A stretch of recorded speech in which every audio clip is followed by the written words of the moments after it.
if a tree is found and it has leaves, you should be able to find figs on it. Okay?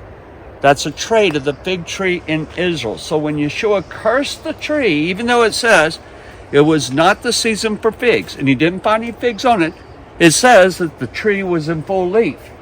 Therefore, it should have had figs. All right. So we'll talk about what that means later. But there's another expression. You know, in Yochanan, John, chapter 1, this is where it's very interesting because it's set up on a 7-day picture.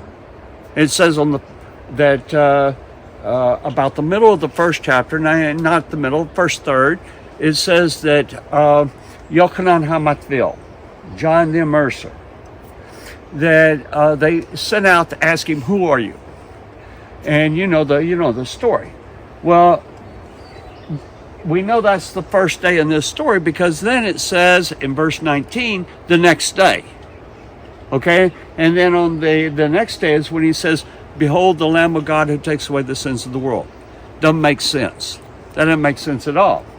Because the lambs are not used in, if you said, "Behold the goat of God who takes away the sins of the world." Something that was I read an article that the passage probably he didn't say "Behold the Lamb of God." What he said, if you take the same words from Greek and you translate them instead of back to Hebrew but to Aramaic. Now, I understand Hebrew was the spoken language, not Aramaic, but I live in southeast Texas, okay? So there is a very, very heavy Cajun influence. And then we have a lot of words that are going to be French in our area, okay? So there's loan words from other languages. You have that, a lot of Spanish words in English and so forth.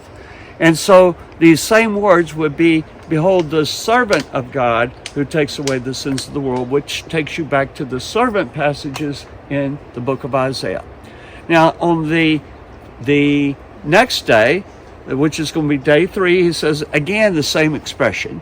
Then it says on the 4th day that Yeshua is going to go to Galilee.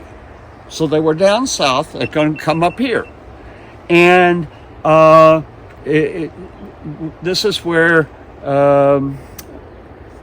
Nathaniel, 2 of the Talmudim, okay, the students of Yeshua, are telling their friend Nathaniel that it says that Yeshua, the son of Joseph,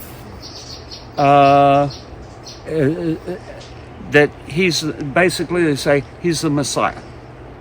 Now, you could read this 2 ways. You could read it, Joseph, the son of, Yeshua, the son of Joseph, as the Joseph of Joseph and Miriam. But you could also read it as the Mashiach ben Yosef, the son of Joseph. And I believe that's the meaning there. Now, he says, as Nathaniel comes up to him, Nathaniel is saying, wait a second. Nothing good comes out of Nazareth. And so, why are you saying this? And what Yeshua says to him, he says to Nathaniel, "An Israelite indeed in whom is no guile." Let me put it into, he says, a man of Israel who's a Zadok. Now, think about it. He says, okay, if I come up to, say, Edgar, and I say about Jose over here, that he's a righteous man. Edgar would say, oh, that's good. And how's the weather? Okay? I didn't tell him anything that should have shocked him. Okay? Nathaniel comes up to Yeshua and he says, wait a second, how do you know I'm a righteous man? All right? And you want to go back and read it for yourself because I'm paraphrasing. But he says, how do you know I'm a righteous man? And what did Yeshua say? He said, I saw you sitting under the fig tree. Okay? Under a fig tree. And if somebody said, I saw you by the rose bush, would you be impressed? Not at all. Or I saw you at Walmart. It's kind of like that kind of expression. But the expression that Yeshua said to him caused Nathanael to respond this way. Rabbi, you are the Son of God. Now, understand, Son of God doesn't mean a baby son. It is an expression for the Judean kings. And it is also an expression for the Messiah. All right? And so, Christianity has like a baby Son of God. That's not the meaning. All right? But he says, Rabbi, you are the Son of God. You are the King of Israel. And there you can see Hebrew parallelism. What did he say when he said, I saw you sitting under the fig tree, that was so profound? Because 3 times in the Tanakh, it states that every man will sit under his vine and under his fig tree. One of the times is going to be when Solomon builds the temple.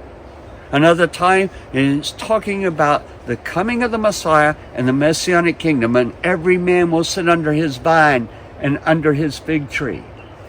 What Yeshua was saying is, I know that you are a righteous man because I saw you in the future in the resurrection of the righteous.